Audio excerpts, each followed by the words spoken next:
Baik teman-teman, seperti Anda ketahui buku saya ini The Power of Kepepet. Buku ini alhamdulillah kita terbitkan tahun 2008 bulan November. Nah ini yang luar biasanya, buku ini sebetulnya bukan buka langsung laris, tapi laris sebelum buka. Pada saat saya pre-order kan, atau saya launchingkan pre-ordernya, kawan-kawan itu sudah membooking 2.250 sebelum buku itu disebarkan ke penerbit, pertama Gramedia sebagai penerbitnya. Nah, jadi pada saat itu dicetak pertama kali 4.000 pieces lebih dahulu.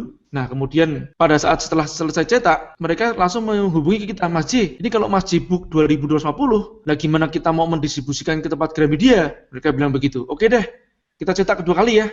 Langsung cetak yang kedua kalinya 4.000 yang kedua, selanjutnya 10.000 yang ketiga, dan seterusnya. Jadi hanya berterpaut kira-kira 2 minggu setelah cetak yang pertama, sudah terbit cetak yang kedua. Bagi informasi bagi Anda, apa yang disebut dengan namanya bestseller itu, dia apa yang disebut dengan bestseller itu sebetulnya simpel kok. Bestseller buku itu hanya 3.000 pieces saja. Jadi kalau disebut namanya mega bestseller ya 30.000 pieces. Jadi 10 kali dari bestseller itu sendiri. Alhamdulillah buku saya ini sudah dicetak lebih dari 80.000. Saya nggak tahu. Ada tepuk tangannya seru. Nah, jadi buku ini sebetulnya saya tuliskan selama kira-kira 2,5 tahun pada saat saya berkeliling untuk melakukan mentoring.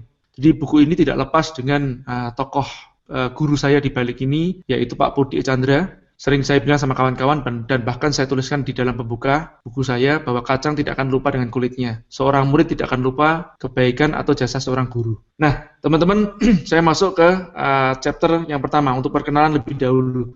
Hanya satu slide aja perkenalannya. Nah, teman-teman bisa lihat sendiri, saya biasanya mengenalkan seperti gini gunanya buat apa? Satu hal aja. Anda lihat, saya kuliah, saya menggunakan sepeda ontel warna merah jambu. Wow. Ini adalah foto yang langka karena saya jarang difoto. Orang bilang saya tidak fotogenik, alias yang asli lebih ganteng daripada fotonya. Oke. Nah, itu namanya PD. Nah, ini foto ini sebetulnya mengandung suatu arti. Pada saat itu kakak saya wisuda, kemudian ini di Surabaya, fotonya tahun 95 kira-kira.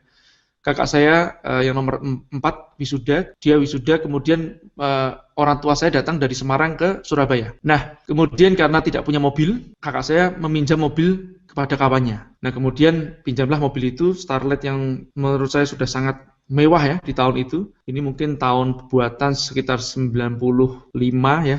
Jadi hampir bisa dikatakan Starlet di belakangnya adalah baru. Dan saya langsung bilang gini, foto dong.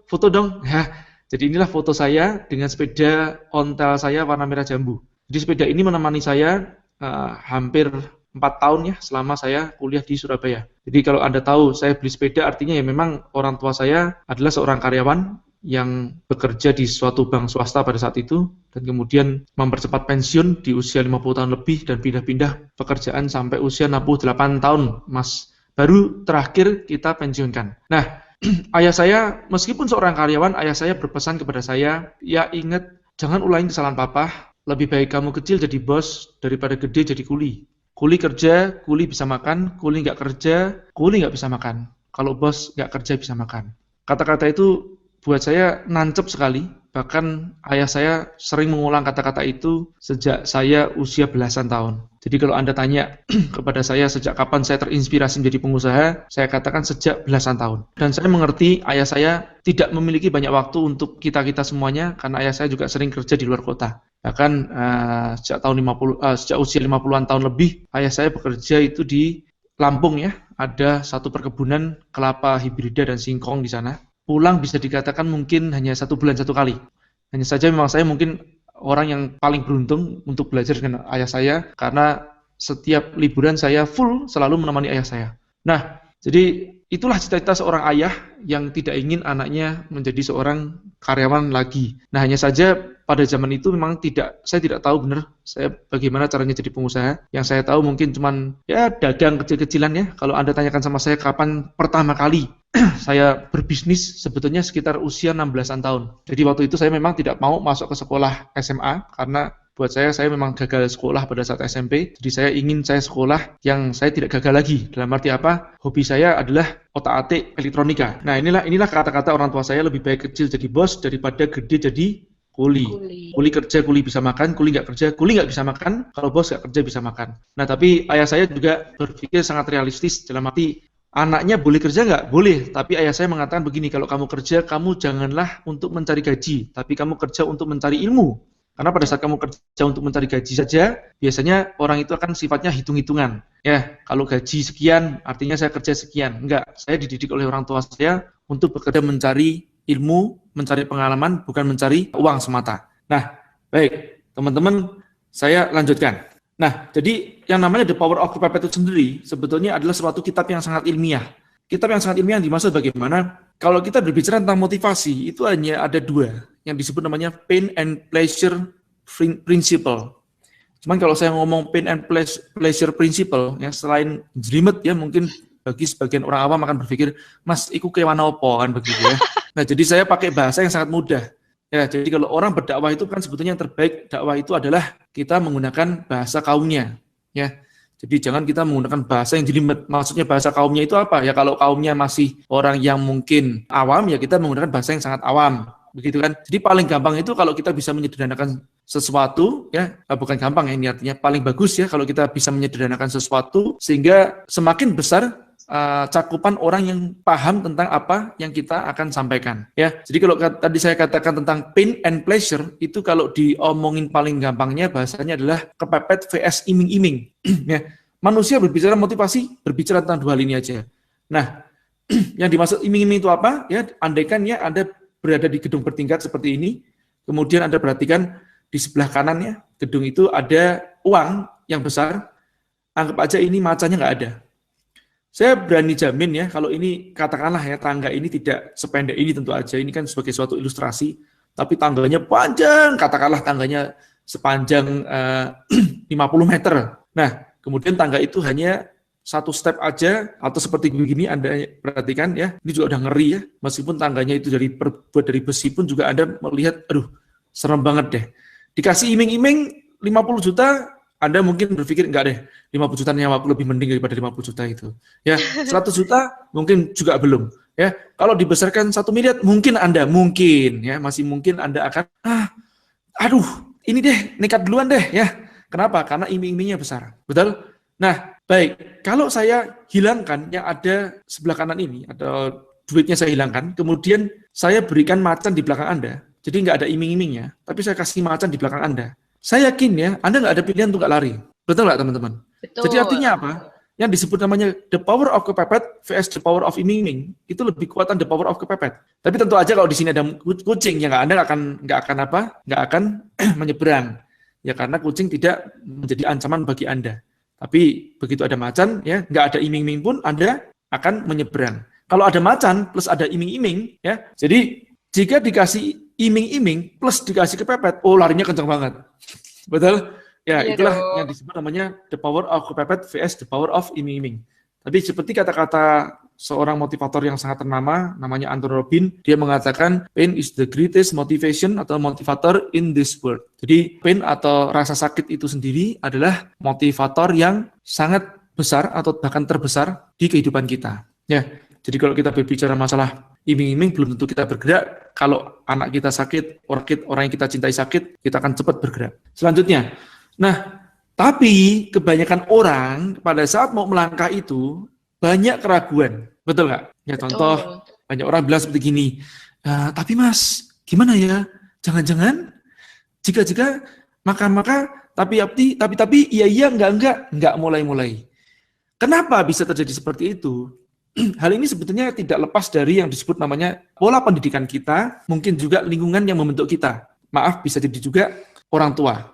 Ya, nah tidak disalahkan orang tua karena beliau pun juga ya orang tua kita pun juga mungkin juga mengalami hal yang serupa dari pendidikan sebelumnya. Alhamdulillah saya memiliki seorang ayah yang membiarkan kita ini berbuat sesuatu yang berani gitu ya.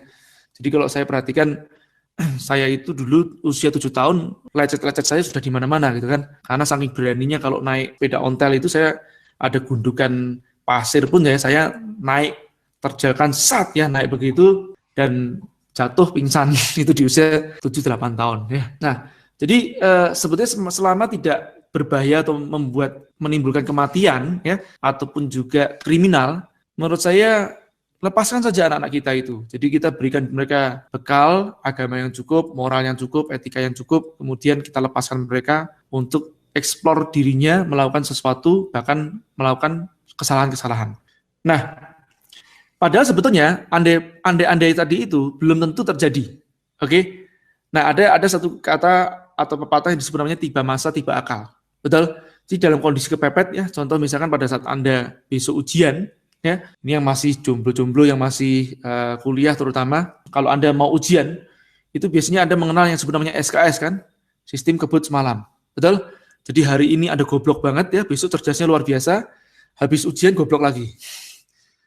Nah, kembali lagi, dalam kondisi kepepet, ada sesuatu yang kita sebetulnya tidak bisa nalar. Ya, bagi orang yang tidak mengerti nalarnya. Di istilah saya itu kalau bukannya tidak masuk akal, tapi sebetulnya akalnya yang belum masuk. Apa itu? Saya ambil contoh.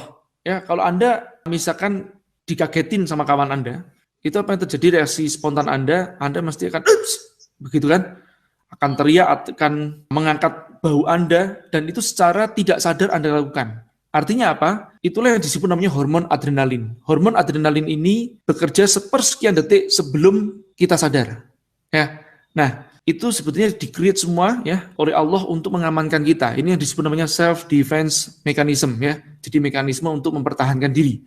Nah, jadi dalam kondisi yang sangat ekstrim, dalam kondisi kepepet, kita ini sebetulnya memiliki suatu kemampuan di bawah sadar kita. Yang itu sudah disiapkan di dalam diri kita. Hanya saja sering kita tidak keluarkan. Kenapa? Karena kita tidak memiliki iman yang kuat.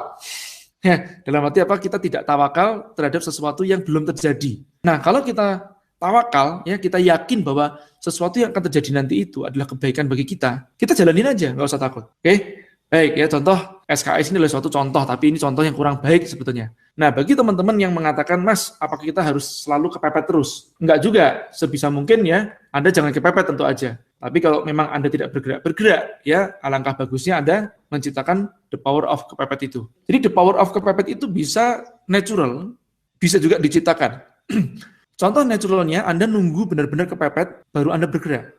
Ya, ada seorang kawan ya yang menanyakan sendiri gini, Mas, aku ini kok tak perhatikan ya sebetulnya bukan masalah strategi bisnisku yang jelek gitu ya. Aku sudah punya strategi bisnis, penjualan bagus, apa semuanya bagus. Problemnya itu sebetulnya aku tuh tidak tegas dengan karyawanku, Mas. Sehingga karyawanku sendiri banyak yang membocorkan perahuku ini. Nah, dari situlah aku banyak kerugian-kerugian yang terjadi. Nah, Mas, apa yang harus aku lakukan? Begitu kan? Nah, saya bilang sama dia, ya kamu harus punya ketegasan. Ya, contohnya bagaimana, Mas? Ya pecat orang-orang yang menjadi virus di dalam bisnismu itu, dalam organisasimu. Wah, yang seperti itu aku nggak tega, Mas. Dia bilang begitu. Ada cara yang lain nggak? Ya, kalau begitu kamu tunggu aja. Tunggu gimana, Mas? Tunggu sampai nanti mereka, ya atau satu orang karyawanmu itu menyebarkan virus kepada yang lain, sehingga nanti menjadi beberapa orang dan hampir semua orang nanti melakukan kebocoran dalam organisasimu. Sampai kapan? Sampai nanti perusahaanmu bangkrut, kemudian merugikan tidak hanya kamu sendiri, tapi juga orang-orang yang kamu cintai. Sampai anak istrimu tidak bisa makan, ya. Sampai kamu mungkin kehilangan rumah, kehilangan hartamu semuanya. Wah, ya jangan seperti itu, Mas. Ya kalau jangan seperti itu, ya kamu gerak sekarang. Nah, coba Anda perhatikan, ini yang saya sebut tadi adalah meng-create pain di masa yang akan datang yang belum terjadi. Kalau istilah menterengnya nih, teman-teman, saya sebenarnya kurang suka dengan istilah mentereng loh. Kenapa? Nanti saya dikira kelihatan pinter. Kalau Anda sudah menyangka saya pinter, ya, Anda berpikir, wah sudah Mas J pinter kok, jadi nggak levelku kalau aku berbicara atau praktek seperti Mas J. Nah ini yang saya nggak suka, makanya saya suka dengan bahasa goblok-goblokan aja. Ya, jadi kalau istilah menterengnya disebut namanya timeline therapy, ya, atau future pacing. Nah itu tambah ngelotok lagi kan. Maksudnya apa? Anda melakukan terapi kepada seseorang yang seperti tadi saya katakan tadi itu, atau kepada diri sendiri dengan membayangkan suatu hal yang belum terjadi di masa yang akan datang, meng-create pain atau rasa sakit di masa yang akan datang jika Anda tidak mau berubah. Ya, perhatikan. Ini yang disebut virtual pain atau imajinasi yang belum terjadi tapi seolah-olah sudah terjadi. Nah, dengan begitu kita bisa merasa oke, aku harus buat tegas. Kita akan take action. Ya. Nah, ini kita menciptakan rasa sakit sebelum rasa sakit itu terjadi pada diri kita. Ya. Jadi kalau Anda bilang the power of kepepet, jangan langsung membaca harfiahnya kemudian menilai, wah apa nih, orang kok usaha kok harus kepepet gitu kan, ya nggak benar nih. Ya karena belum membaca dengan tuntas. Ya, seperti itu. Kalau Anda membaca tuntas, ya insya Allah penjelasan ilmiahnya ada semuanya. Tapi saya tidak perlu berbicara ilmiah, ya supaya kelihatan pinter kan begitu ya. Oke, cukup ya. Nah, jadi intinya apa? Anda bisa menciptakan the power of kepepet itu atau kondisi kepepet itu secara harfiah ya atau secara fisik atau secara virtual, baik sudah terjadi atau belum terjadi. Nah, contoh secara fisiknya atau physically atau harfiahnya bagaimana? Misalkan begini, Anda hari ini langsung bilang sama atasan Anda, Pak, saya keluar kerja. Ya, itu Anda kepepet. Ya, kalau Anda seorang mahasiswa, Anda langsung telepon sama orang tua Anda hari ini juga, malam hari ini bilang gini, Pak, gini Pak ya, tolong please ya Pak ya, mulai bulan depan, Bapak Ibu, jangan ngirimin aku duit lagi. Ya, benar, apapun yang terjadi, jangan ngirim lagi. Sudahlah, Bapak Ibu percaya bahwa tidak akan saya mati kelaparan. Ya, nah itu Anda telepon malam hari ini. Anda mikir nih, mungkin biasanya nih, bukan mungkin. Minggu pertama, Anda masih nyantai-nyantai. Minggu kedua, nyantai-nyantai. Ketiga, mulai keringet dingin bercucuran. Ya, nah begitu masuk minggu keempat, akhir bulan. Iya, akhir bulan ya, kantong udah mulai menipis, Anda mulai pecicilan. Apa saja Anda bisa jual, nggak apa-apa. Nah, saya bilang Anda harus menciptakan kondisi kepepet ini. Ya, teman-teman, ini secara harfiah. Secara virtual tadi sudah saya katakan. Ya, seolah-olah. Contoh lain seolah-olah adalah, kalau teman-teman di IKEM mungkin tahu, saya menciptakan pain itu sendiri, misalkan membayangkan kalau orang tua Anda atau orang yang Anda cintai, ya, itu meninggal, dan kemudian Anda masih belum bisa menyenangkan atau mewujudkan cita-citanya, atau membalas kebaikan mereka. Nah, apa yang Anda rasakan, kan begitu. Jadi misalkan Anda membayangkan, ya, ini Anda bisa berimajinasi sendiri, Anda membayangkan diri Anda melihat orang tua Anda di depan Anda, tapi orang tua Anda ini tidak dalam kondisi berdiri, dalam kondisi terbaring, dan terbaring itu di dalam peti mati. Dan Anda mendatangi peti mati tersebut perlahan demi perlahan, mendekati peti mati tersebut, hingga Anda bisa melihat orang tua Anda di dalam peti mati tersebut, terbaring kaku, Anda pegang tangannya dingin dan kaku. Nah, Anda meng-create sesuatu yang sebut namanya pain atau rasa sakit, ya. Dan kemudian Anda sejenak berpikir atau sejenak mengenang kebaikan-kebaikan mereka. Dan kemudian Anda juga sejenak berpikir atau mengenang apa sih yang mereka inginkan atau cita-cita atau impian mereka yang belum tercapai. Biasanya orang tua itu memang jarang meminta kepada kita, tapi Anda perlu ketahui tetap mereka pasti maunya suatu keinginan. Contohnya misalkan mereka ingin naik haji. Nah, apa langkah Anda untuk membuat mereka bisa naik haji? Apakah Anda yakin mereka masih memiliki waktu yang cukup lama? Ya, 10 tahun lagi, 20 tahun lagi? Belum tentu. Nah, jadi dari sinilah timbul niatan Anda yang sangat kuat, ya. Ini disebut namanya emotional goal, ya, atau target yang sangat sifatnya emosional sekali untuk membuat Anda melangkah, memperbaiki diri Anda, tidak bermalas-malasan. Musuh kesuksesan itu cuma 2 aja kok, teman-teman. Alasan dan penundaan. Ya. Alasan dan penundaan. Baik ya. Nah, ini sebenarnya virtual pain. Oke. Ini contoh juga ya. Anda bisa juga membuat kondisi kepepet Anda ya. Ini jadi kondisi kepepet itu bisa macam-macam. Ini sebenarnya public commitment. Membuat suatu komitmen di depan publik ya. Anda mungkin ya gampangannya bisa ke sosial media juga bisa sekarang kan bilang sama teman-teman begini. Teman-teman pada tanggal sekian saya akan membuka rumah makan saya di mana dan di jalan apa ya. Nah, saya berjanji jika saya tidak membuka pada tanggal sekian, jam sekian, maka saya akan mengganti rugi kepada Anda. Contohnya begitu. Sebesar 100.000 bagi orang yang nge-like status ini, contoh begitu. Atau yang berkomentar, amin, gitu ya. Atau yang berkomentar, saya janji, dan macam-macam, gitu ya. Atau sah, gitu ya. Nah, silakan. Nah, ini ada buktinya loh, Mas. Apa? Kita kemarin punya teman di komunitas Yubi Bandung kan. Dia janji kayak gini, bulan Juni janji mau buka usaha, dan beneran buka usaha karena dia bikin janji mau ngasih uang 100.000 ke semua anggota komunitasnya kalau nggak buka usaha. Nah, itu bagus banget itu. Jadi memang kita harus pepetin diri kita, kalau enggak tar sok nanti terus ya, enggak mulai. Oke?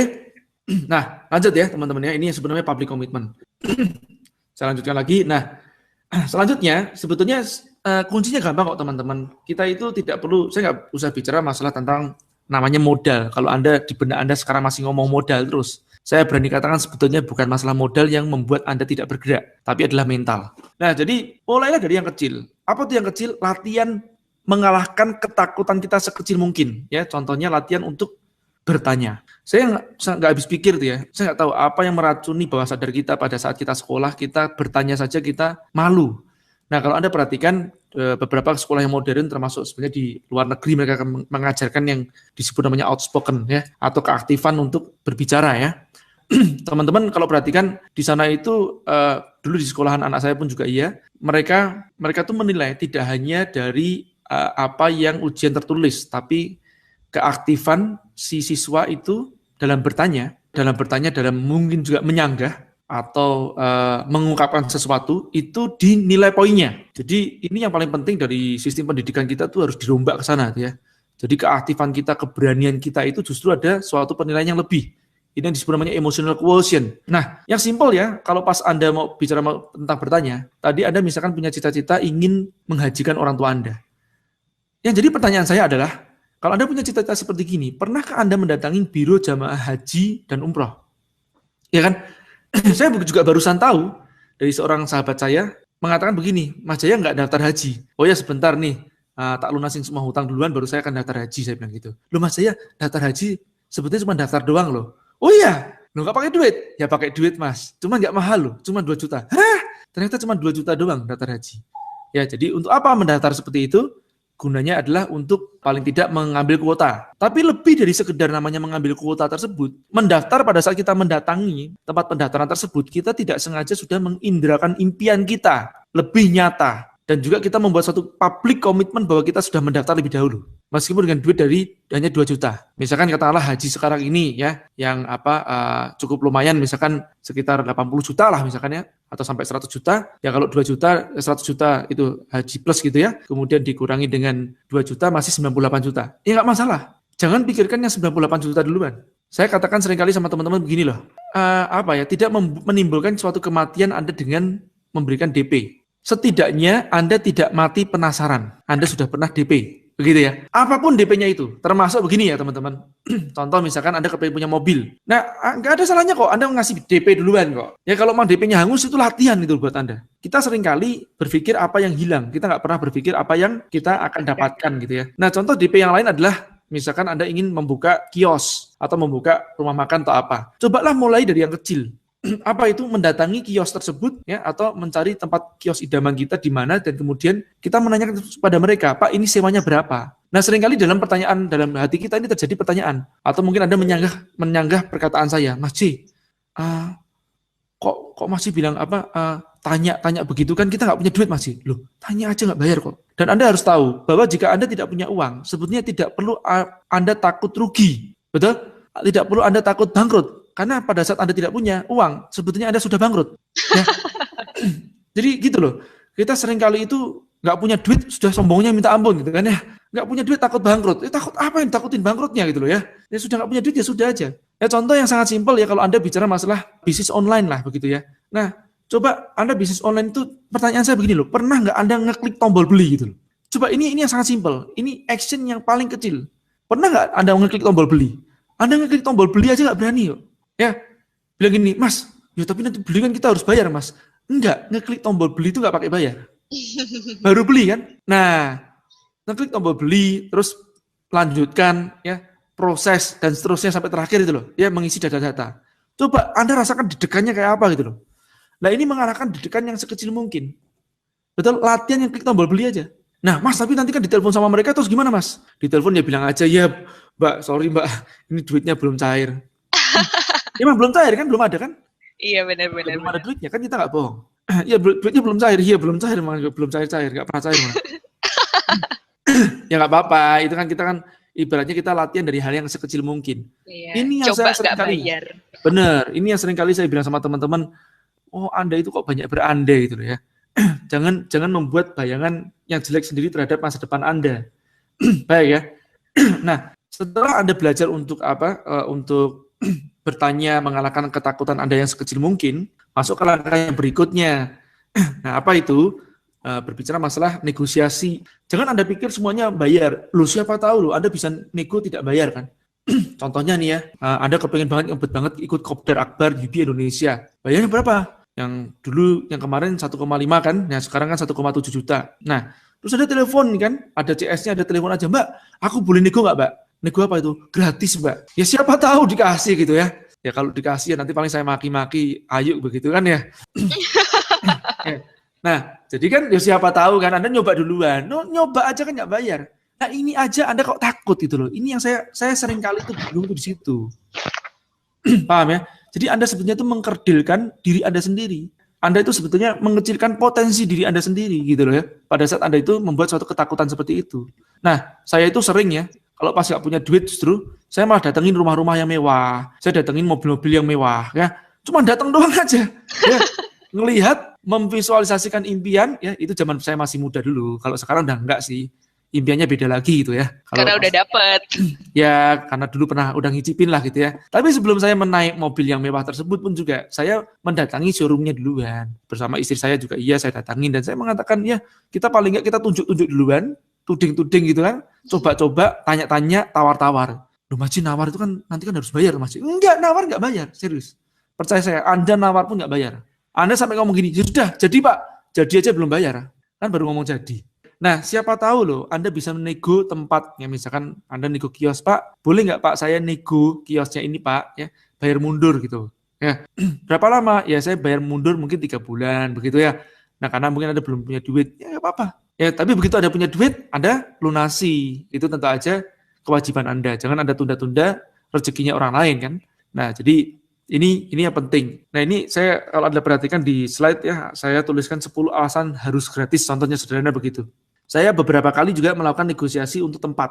Ya, yang pertama saya pernah membuat YA itu di salah satu mall di Jakarta, itu saya nego gratis selama setahun. Pada saat itu luasnya 284 meter persegi. Ya, bangunan yang sudah ada sekat-sekatnya dan bisa dikatakan hampir siap pakai, dan mereka memberikan charge ke tempat saya sekitar 94 juta per bulan. Wow. Itu di luar service charge. Dan saya katakan kepada bagian pemasarannya, saya bilang begini, bisakah saya bertemu dengan bos Anda? Saya bilang gitu. Bos mana ini Pak? Bos yang bisa membuat keputusan tentang penyewaan kios ini, saya bilang begitu. Sepertinya nggak bisa deh Pak. Baik, kalau paling tinggi sebenarnya apa yang bisa saya ketemu? Ya gimana Pak ya? Ya di atas saya ada direktur sih Pak. Oke, direktur Anda boleh nggak saya temuin? Saya bilang begitu. Direktur pemasaran. Saya kira nggak bisa Pak. Baik, kalau Anda memberikan proposal saya kepada direktur Anda bisa yakinkan saya bahwa proposal itu akan sampai ke tangan direksi tersebut atau direktur pemasaran tersebut. Dia mengatakan, oh itu saya jamin Pak. Baik, kalau gitu, saya buat proposalnya. Dan beneran saya buatkan proposal 10 alasan kenapa YA layak menjadi tenan anchor di Mall A. Dan apa yang terjadi? Mereka menerima syarat saya. Dan artinya apa? Saya diberikan gratis selama setahun, dan di tahun kedua saya bayar 5 juta per bulan, di tahun ketiga bayar 10 juta per bulan. Yang jadi pertanyaan kan seperti gini, Mas J, ya kalau kita bisa bayar tahun pertama, kalau tahun kedua nggak bisa bayar, gimana Mas J? Ya tinggal aja. Kan nggak bisa bayar kan? Iya. Nah, seringkali kita itu ketakutan sebelum kita ini melangkah gitu ya, dan kita membuat pikiran kita tuh menjadi jelimet atau bulet sendiri ya dengan ketakutan kita. Padahal kalau kita berpikir sederhana, ya sudah selesai, tinggalin aja begitu loh. Ya, dan itu terjadi di tahun kedua, saya melihat wah saya salah tempat nih. Di sini bukan tempatnya anak muda, ternyata Jakarta Selatan lebih tempatnya anak muda. Dan apa yang saya lakukan? Saya pindah aja, selesai. Ya, kebetulan saya sudah membuka YA di Bandung. Jadi saya pindah ke Bandung. Dan Anda percaya nggak percaya, di Bandung pun saya melakukan negosiasi yang serupa. Ya, tapi tidak gratis, nyaris gratis lah, bayar murah. Pada saat itu saya dikenakan cas sekitar, maaf tadi itu yang saya ralat ya, yang tadi yang pertama kali itu 64 juta. Ini kalau yang di tempatnya YA yang di Bandung itu saya diberikan cas 9,6 juta. Ya.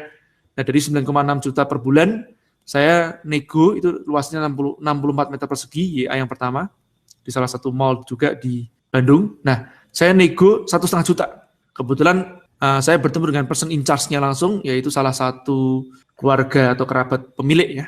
Nah, saya mengatakan 1,5 juta dan dia senyum mengatakan begini, ya gimana Pak? Dari 9,6 ke jadi 1,5. Ya nggak masuk akal kan Pak? Dia bilang begitu. Saya mengatakan kepada dia seperti gini, Pak, sebetulnya bukan nggak masuk akal Pak, tapi akalnya yang belum masuk aja Pak. Wah, bisa aja Pak Jaya ini. Dia bilang begitu. Oke, penjelasan Pak Jaya apa? Baik Pak, saya minta waktu sama Bapak ada 15 menit, boleh Pak. Nah, saya keluarkan presentasi saya, sudah saya siapkan, dan saya mengatakan sama mereka hal yang serupa. 10 alasan ya, kenapa kita layak menjadi tenan anchor di sana. Dan akhirnya benar saya mendapatkan 1,5 juta ya, dari negosiasi tersebut. per bulan. Nah, ini tidak berhenti sampai di situ. Bahkan pada saat saya membuat YA itu saya nyaris tanpa modal. Kenapa? Karena saya mengambil kontraktor pun juga, saya undang mereka untuk renovasi, mereka membuat sketch semuanya, ngasih quotation sekian puluh juta, dan saya mengatakan, baik, ini YA aku belum buka, jadi aku bayar kamu 2 bulan, mau nggak? Saya bilang begitu. Dan ternyata benar mau gitu loh. Ya. Nah, seringkali kita ini takut terhadap bayangan kita sendiri. Wah, mana mungkin, Mas? Nah, kita begitu. Kita sudah mendahului Allah duluan, ya kita mengatakan mana mungkin gitu loh. Kita mau dikasih rezeki kok kita nggak mau malah. Kita nolak dengan prasangka kita, ya. Nah itu yang Anda harus tahu ya. Ya baik ya, saya lanjutkan. Nah, saya ambil contoh lagi perjalanan saya ini yang contoh yang simpel tentang pembukaan yang Interpen Academy di Bandung ya. Itu saya tanyakan kepada tim saya pada saat itu yang pertama kali, kalau aku mau promosi kemana kira-kira aku bisa promosi yang di radio yang target pasarnya adalah target pasar anak muda dan kemudian mereka mampu untuk masuk ke Young Entrepreneur Academy. Kemudian mereka menyebutkan salah satu radio ya. Salah satu radio tersebut disebutkan dan itu kebetulan dekat dengan kampus YA yang barusan kita sewa. Ya, belum bayar tapi ya sewanya. Jadi sudah MOU tapi belum bayar. Nah, kemudian saya dibawa ke sana dan saya tidak kenal sama sekali teman-teman, ini perlu Anda ketahui, dan saya hanya menunjukkan kartu nama saya, kemudian resepsionis menanyakan, Bapak sudah ada janji sebelumnya? Saya bilang, oh saya belum ada janji. Oh kalau belum ada janji biasanya nggak bisa Pak. Nah saya bilang begini, Mbak bilang aja sama atasan Anda duluan, Anda coba duluan aja, kalau nggak bisa saya nanti bisa pulang kok. Paling nggak Anda sampaikan duluan kartu nama saya, dan katakan kepada atasan Anda bahwa saya akan memberikan peluang kepada atasan Anda, atau memberikan uang kepada atasan Anda. Saya mengatakan begitu. Ya, kemudian, oh baik Pak, ya terus sampaikan, kemudian saya langsung disuruh masuk oleh atasannya atau manajer operasionalnya. Nah, saya berbicara 5 menit, tidak panjang lebar, saya langsung tantang mereka, karena waktu itu saya punya pengalaman siaran di radio dan TV selama 2 tahun ya, di Batam. Ini salah satu yang mendengarkan kita dari Batam, namanya Mbak Ade. Saya siaran sama dia selama 2 tahun ya. Dan itu semuanya gratis, tidak dibayar. Jadi teman-teman jangan selalu berpikir semuanya uang. Anda bisa jadi Anda untung dalam bentuk pengalaman dan skill. Jadi dulu saya siaran membantu kawan-kawan UKM, tidak dibayar sesen pun, bahkan kita mengeluarkan uang untuk liputan-liputan. Nah, jadi teman-teman, dari pengalaman tersebut tentu aja saya mengerti bagaimana insya Allah cara mengundang traffic. Nah itulah yang saya tawarkan kepada radio tersebut. Begitu saya ketemu, saya mengatakan seperti gini. Gini aja Kang, kasih saya waktu siaran 1 jam, saya bilang begitu.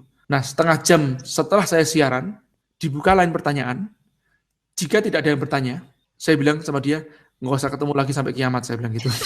Ya, itu istilah ekstrim saya mengatakan seperti itu. Langsung dia ketawa, gila. Ketawanya nggak begitu yuk.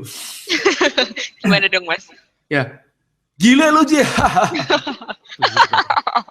Ya, nah, terus dia bilang gini, Jay, gue suka sama style lo, dia bilang gitu kan. Nah, gue suka gaya lo. Ya dia bilang gitu kan. Oke, terus dia panggil timnya mereka. Ini dia bilang gini, ini ada orang gila mau ngasih duit kita. Ayo Jay, ngomong lagi Jay. Nah terus saya dikasih spot, dia tantang sama saya, Jay, lu bisa siaran kapan? Mau sekarang juga boleh, saya bilang gitu. Terus mereka tanya, spot ada kapan? Sore ada Kang. Udah, sore ini Jay, lu siaran. Beneran dicoba siaran, dan setengah jam saya siaran langsung banyak yang tanya. Alhamdulillah. Nah, jadi kan begini loh, caranya kalau Anda biar banyak yang tanya, tentu aja membuat sesuatu yang membuat mereka penasaran kan. Jadi berbicara tentang sesuatu yang membuat mereka penasaran. Nah, dengan begitu pasti mereka akan tanya kan begitu. Simpelnya begitu aja. Nah, begitu mereka tanya, ini artinya mereka bisa mengukur, wih trafficnya luar biasa nih. Wih interestnya luar biasa nih. Ratingnya luar biasa nih.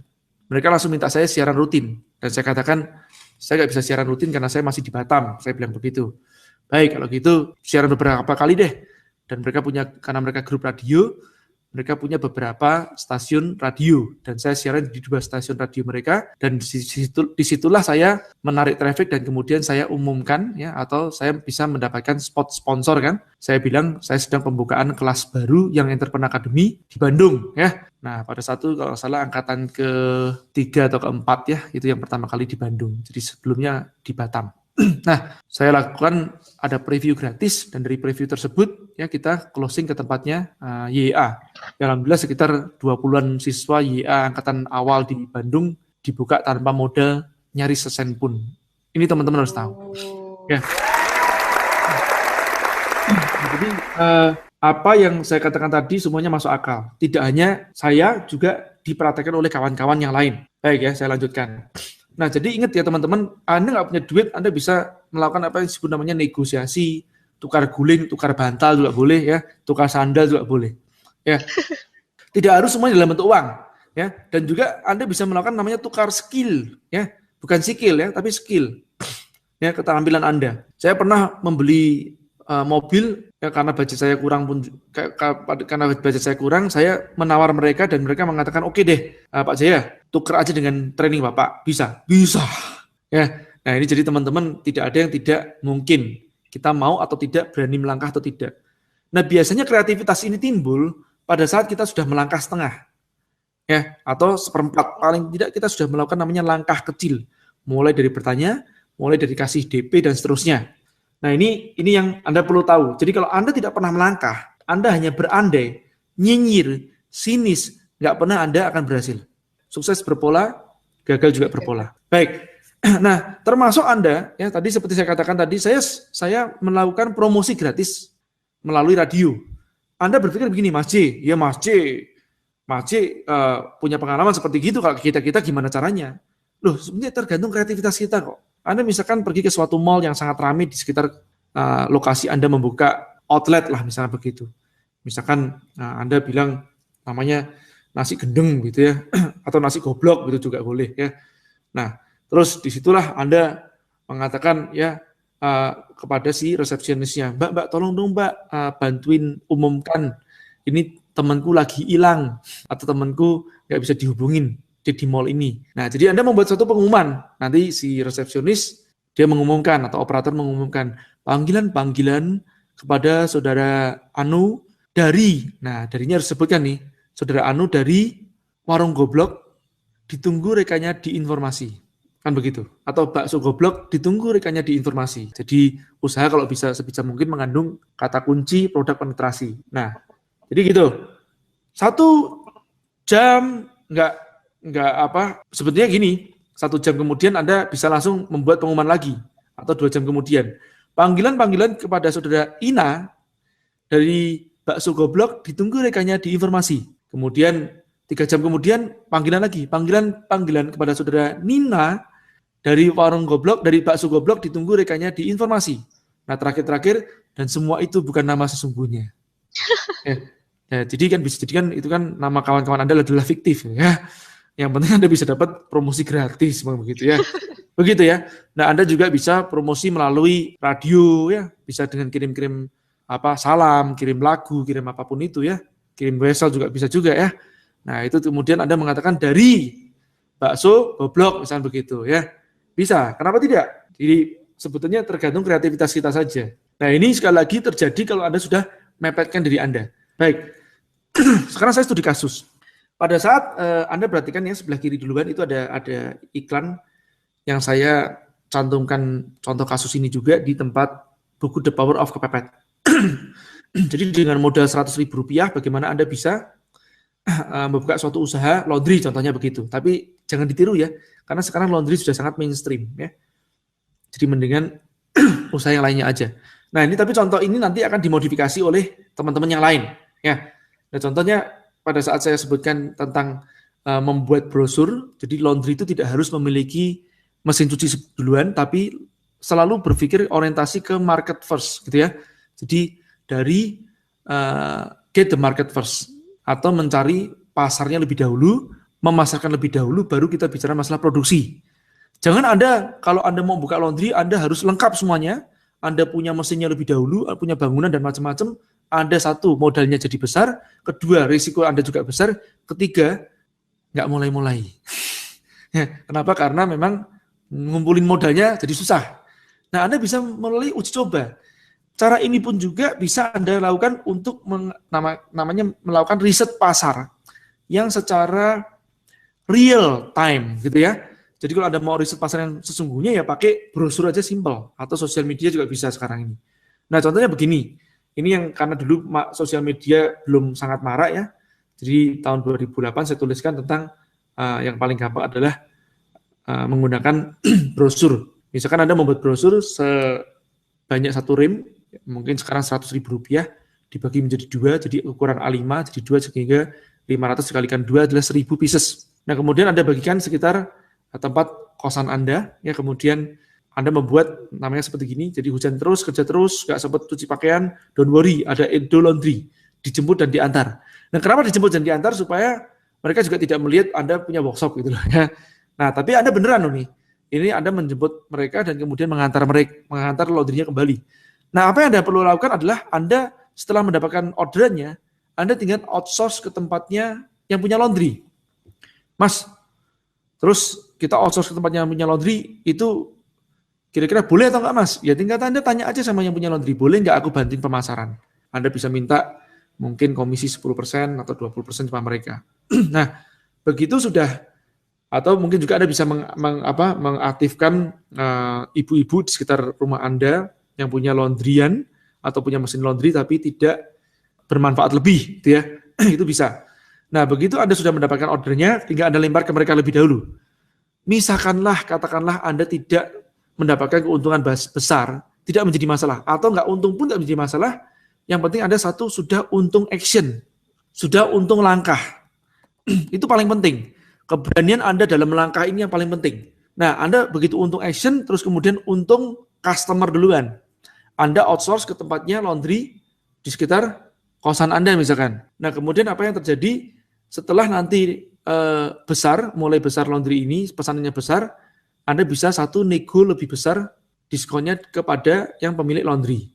Satu itu. Kedua, setelah kuantiti tertentu, misalkan Anda sudah satu hari bisa 100 kg, Anda tinggal mengajukan kepada investor untuk untuk menjadi investor mereka untuk invest ke tempat mesin laundry tersebut. Nah, jadi investor akan lebih percaya jika Anda sudah melangkah daripada Anda belum melangkah sama sekali. Jadi investor akan bertanya seperti gini, gimana ini, Anda mau buka di mana rencananya? Jadi Pak, rencananya Pak, saya mau buka. Namanya Pak, rencananya Pak, saya akan menamakan. Terus kapan? Rencananya Pak. Nah, ini rencana semuanya terus nih. Jadi ingat ya, rencana-rencana terus itu adalah bencana. Jadi Anda yang benar harusnya membuat target lebih dahulu sebelum Anda membuat rencana. Paham ya? Jadi action lebih dahulu dari yang sekecil mungkin. Nah, ini contoh ya dari laundry. Ini contoh yang lain, selain brosur Anda juga bisa menggunakan namanya iklan. Yang simpelnya begini loh teman-teman, Anda mau jualan pakaian gitu ya misalkan. Nggak harus kok Anda mulai dari memiliki stoknya lebih dahulu, enggak. Apalagi sekarang ada namanya dropshipper dan reseller gitu ya. Itu Anda tidak harus memiliki stok ya. Ini aja yang saya katakan ini zaman dulu nih, tahun 2007-an, 2008 pada saat saya mengarang buku ini. Nah, ini beriklan dan itu kejadian sama kawan-kawan alumni ya. Yang saya sebut alumni ini adalah alumni ICAM, Entrepreneur Camp yang saya adakan. Jadi ada seorang wanita yang mereka membuat usaha mulai dari iklan dari koran ya. Jadi dia membuat usaha yang sangat simpel, dia melihat, jadi usaha itu paling bagus itu sering dimulai dari namanya sebenarnya problem. Begitu ada problem, ya kita mencari solusi untuk mereka. Ya, pada saat itu dia melihat banyak ibu-ibu yang memiliki anak bayi. Jadi ibu-ibu yang masih memiliki anak bayi itu susah untuk keluar rumah. Dan padahal mereka ingin membeli keperluan bayi dan juga pakaian-pakaian bayi. Dan di sekitar radius itu tidak ada penjual pakaian bayi. Ini adalah peluang bagi Anda. Jadi bagaimana caranya si anak tersebut mengiklankan di koran, kemudian dia iklankan mungkin sekitar 100.000, 200.000 yang Anda iklankan di iklan kecil gitu kan. Jual pakaian bayi, terima pesan antar. Begitu ya. Nah, jadi di mana anak ini membeli pakaian bayi? Nah, dia tidak harus, misalkan waktu itu dia memang sudah membeli ya, dia membeli pakaian bayi, dia mencari justru malah di mall-mall yang sedang ada diskon yang gede banget itu. Itu dia cari yang diskonan gede-gede, dia beli comot, dia punya duit 500.000, dia beli itu. Dan kemudian dia bawa pakaian bayi itu kepada si ibu yang mau beli pakaian bayi tersebut. Nah, naik angkot nih. Nah, biasanya ibu-ibu kan begitu melihat, waduh ini anak-anak ini kok rajin banget ya, anak muda ini rajin banget bawain pakaian bayi dan sudah jauh-jauh naik angkot keringetan ya. Waduh, sudah deh, aku beli deh gitu ya. Nah, mungkin awalnya Anda mulai dari kasihan duluan, tapi kan tentu aja Anda membawa sesuatu produk yang juga acceptable paling tidak. Maksudnya acceptable itu bisa diterima kualitasnya atau modelnya tidak jelek-jelek amat lah begitu ya. Nah, Dari situlah dia mulai dan sampai dia memiliki toko pakaian bayi yang cukup besar. Jadi teman-teman tidak harus Anda memulai semuanya itu dari sesuatu yang ideal. Ya, yang penting Anda melangkah lebih dahulu. Anda kalau mendengarkan bagaimana seorang alumni Young Entrepreneur Academy, namanya Laksita, waktu dia masih usia 17 tahun, dan sekarang sudah usia 20 tahun ya. Setelah dia mengikuti YA, jadi setelah usianya 18-an tahun kira-kira, dia keluar dari YA atau lolos dari YA dan dia melakukan action. Yang simpelnya bagaimana? Pergi ke pasar. Jika teman-teman bingung tentang ide usaha, Anda pergi ke pasar aja. Sudah gitu. Jadi jangan di rumah terus. Pergi ke pasar, kemudian Anda bisa melihat di pasar itu ada peluang apa. Dan si Laksita ini, dia yang gampangannya dia langsung action membeli 3 set kaos kaki ya. Jadi satu setnya isinya 3 juga, jadi 9 pieces kaos kaki. Atau 3 piecesnya dia beli dengan harga Rp15.000. Dan kemudian dia jual satu piecesnya dengan harga 2-3 kali lipat dari harga tersebut. Nah, ini hal-hal yang sangat simpel dilakukan. Ya, apalagi sekarang zamannya sosial media, kalau Anda nggak bisa buka usaha, saya katakan Anda kebangetan banget. Nah ini teman-teman harus tahu. Baik ini dari yang sebelah kiri. Nah, dari yang kolom sebelah kanan, dengan dia mengiklan di suatu koran, ini ada satu contoh anak yang lain lagi, ya, ini yang berbeda ya, anak muda juga. Jadi dia ini mantan preman, ya almarhum, dia sudah meninggal. Kemudian dia membuat, pada saat membaca buku saya The Power of Kepepet, sebelumnya dia mengikuti seminar saya di Surabaya, dan dia membuat iklan, ya, jadi dia mengiklan di koran, di 2 koran yang berbeda. Bunyinya seperti gini, dicari mobil yang disewakan, di koran yang pertama. Di koran yang kedua, dia membuat iklan disewakan mobil. Jadi yang pertama, dicari mobil yang disewakan, yang kedua, disewakan mobil. Nah, kira-kira menurut Anda, apa yang akan terjadi kalau dia nggak punya mobil satu pun nggak punya? Ya, tinggal dia ngomong lagi kosong. Betul nggak? Sekali lagi, ini adalah cara survei yang paling gampang untuk membaca demand. Ya, apakah benarnya demand-nya ada atau tidak? Dibandingkan Anda membeli mobil lebih dahulu. Begitu Anda membeli mobil lebih dahulu, Anda bisa jadi terlibat yang namanya risiko kan? Wah, belum terjadi perputaran uang. Nah, apa yang terjadi? Benar ya, pada saat dia cantumkan nomornya di situ dan orang menelepon dia dan menanyakan, "Mas, ada mobil ini enggak? Ada mobil itu enggak?" Terus dia ngomong, "Wah, lagi kosong ibu ya." Terus karena dia menjawab lagi kosong terus kan dia enggak enak nih. Terus dia menanyakan, "Ibu gini, kalau seandainya ibu mau menyewa dalam jangka waktu 6 bulan kontraknya, saya bisa kasih ibu mobil yang baru. Tapi tentu aja saya ambilkan mobilnya lebih dahulu." Jadi teman-teman mungkin ada pertanyaan seperti gini, "Mas J, kalau orang itu mau nyewa 6 bulan 1 tahun, nah kenapa nggak dia buat DP aja sendiri?" Teman-teman harus tahu bahwa di instansi-instansi tertentu atau most of company itu punya regulasi tidak mengizinkan membeli aset dengan mudah. Artinya mereka prefer untuk merampingkan perusahaannya dengan yang namanya cicilan atau fixed cost tersebut dengan sewa. Begitu sewa itu kan risiko maintenance-nya juga kecil dan semuanya ditanggung oleh si outsourcing tersebut. Ya, dari sinilah dia mendapatkan satu klien yang pertama, si ibu-ibu tersebut ya, dan kemudian si ibu itu diuruskan selama 6 bulan. Jadi kalau Anda bayangkan 6 bulan itu 6 dikalikan 4 juta per bulan, ya jadi 24 juta, DP-nya 18 juta, ya, kemudian cicilannya 3 juta, itu cukup untuk menutupi cicilan. Jadi teman-teman sekali lagi ya, ini di benak Anda ya mungkin sebagian dari Anda masih ada yang terkontaminasi otaknya atau kotor, berkata seperti gini, "Mas J, kalau nggak bisa bayar cicilan berikutnya bagaimana?" Ya buat saya simpel aja teman-teman, kalau Anda benar-benar nggak bisa bayar cicilan, balikin aja mobilnya. Selesai. Paling diambil sama perusahaan leasing. Betul nggak? Memang risikonya Anda pasti akan di blacklist oleh bank. Tapi lebih risiko lagi kalau Anda nggak mulai-mulai. Jadi apa sih sebenarnya risiko terbesarnya? Nggak ada kok teman-teman. Mas J, malu dong Mas J. Anda nggak perlu malu. Anda berurusan dengan institusi. Ya. Kalau Anda berurusan sama institusi, ya kan agunannya adalah mobil tersebut sendiri. Jadi tinggal diambil aja. Baik ya. Sekali lagi, daripada Anda mati penasaran nggak pernah nyoba. Nah, saya lanjutkan. Apa yang terjadi? Ternyata tidak hanya seseorang yang mau menyewa 6 bulan, tapi ada juga orang yang mau memberikan mobilnya untuk disewakan. Jadi, "Mas, ya aku punya mobil ini, Mas. Boleh nggak ini bantuin aku untuk cari penyewanya?" "Oh, boleh Ibu, saya catat duluan Ibu ya. Saya datangin duluan." Dia data. Nah, tentu aja setelah data, menunggu ada penyewa, baru dia sewakan, dan dia mendapatkan selisihnya dari situ. Nah, selisih dari penyewaan mobil tersebut, contohnya misalkan selisihnya adalah 500.000 per satu mobil, itu dia tinggal dikalikan 6 ya, 500.000 kalikan 6 cukup untuk menyicil mobil yang dia ambil DP-nya 18 juta tadi itu. Ya. Nah, jadi artinya apa? Anda bisa menggunakan rasio 6 mobilnya orang lain, 1 mobil Anda, gitu ya.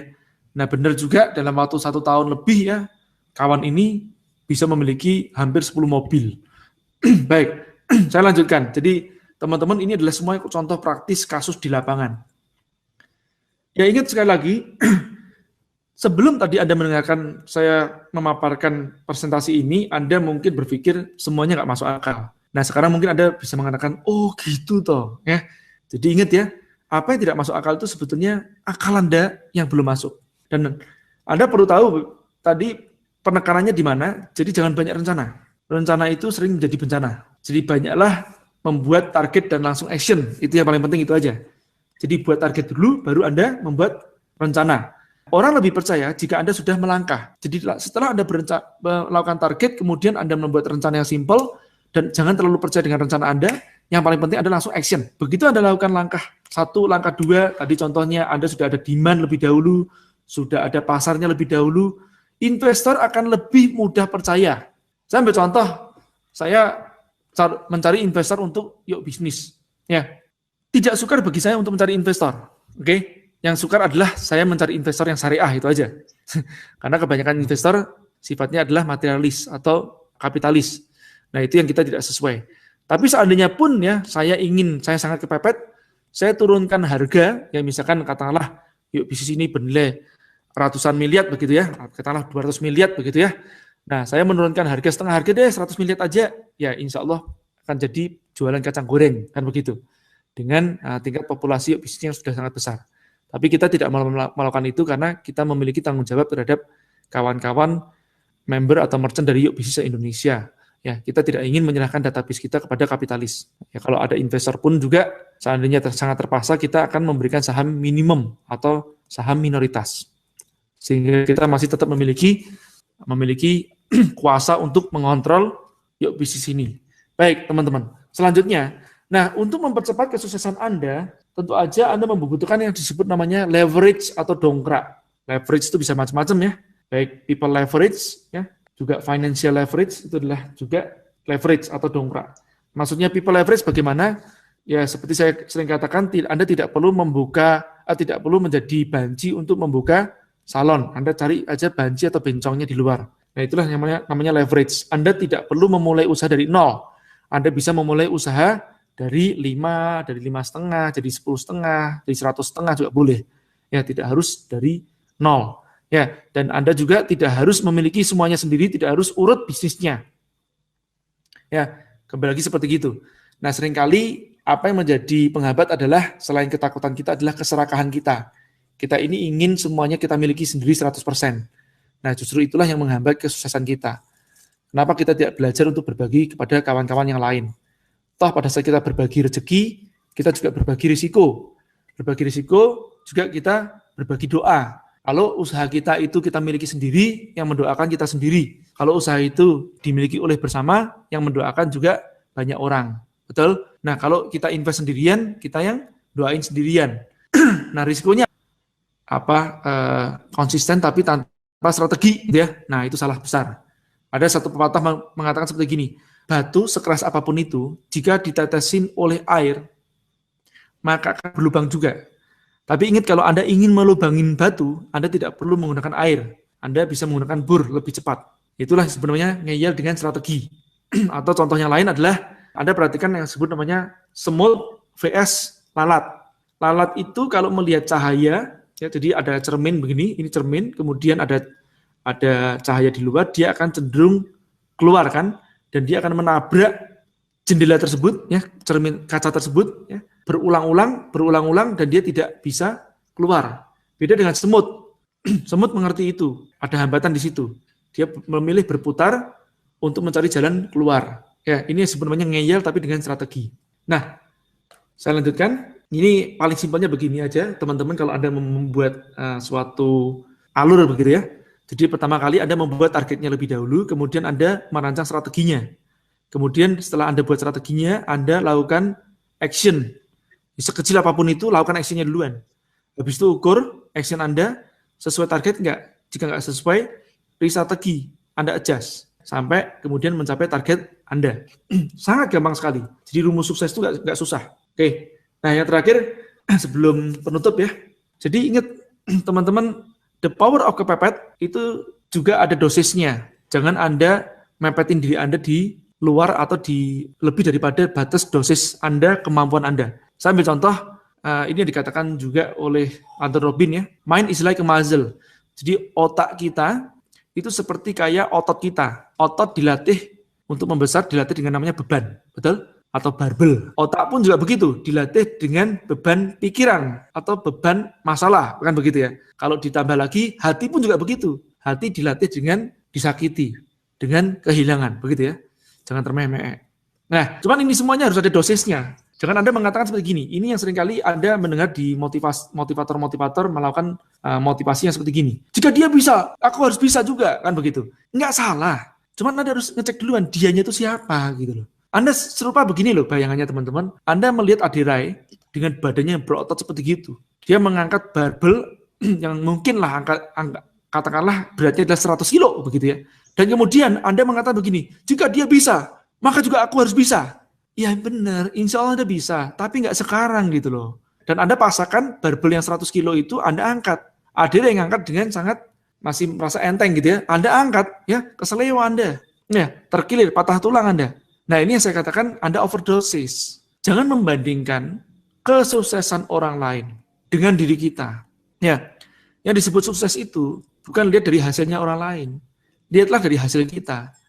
Kalau Anda boleh mengatakan, kalau dia bisa, aku pun juga bisa. Tapi dianya Anda harus tahu. Contoh misalkan Anda melihat seorang seperti Habibie, yang maaf ya tunadaksa begitu ya. Habibie ini tunadaksa tidak bisa bergerak, menggerakkan kaki dan tangannya, badannya juga iya, tapi dia bisa sukses menjadi internet marketer yang punya penghasilan ribuan dolar per bulan. Nah, Anda boleh mengatakan seperti ini, kalau dia bisa, aku pun bisa, itu masih boleh. Tapi jangan membandingkan orang yang di luar ukuran Anda, begitu loh. Paham ya? Jadi nanti Anda stres sendiri. Itu sebenarnya overdosis. Oke, nah ini ada satu ilustrasi film yang sangat bagus nih teman-teman. Mudah-mudahan Anda bisa mendengarkan.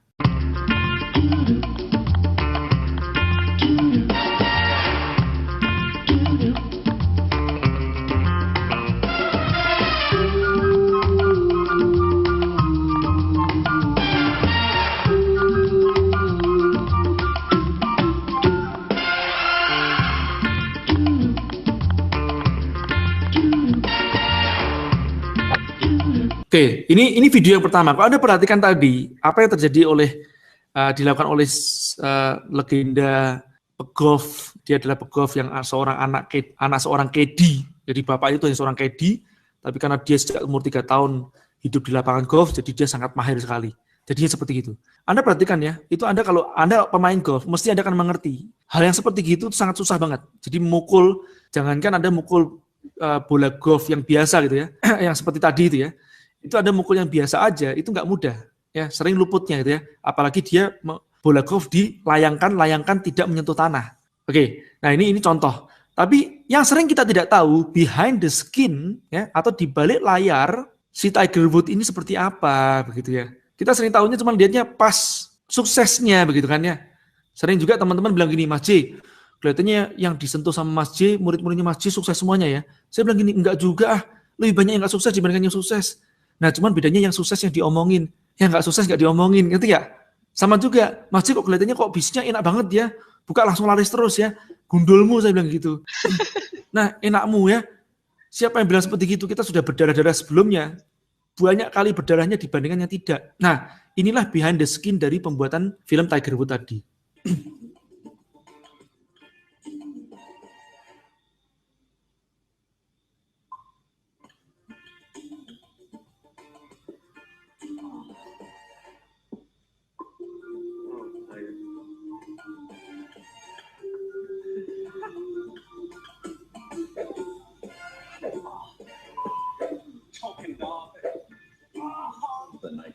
Nah, Anda perhatikan ya, yang terakhir dia mengatakan great with message.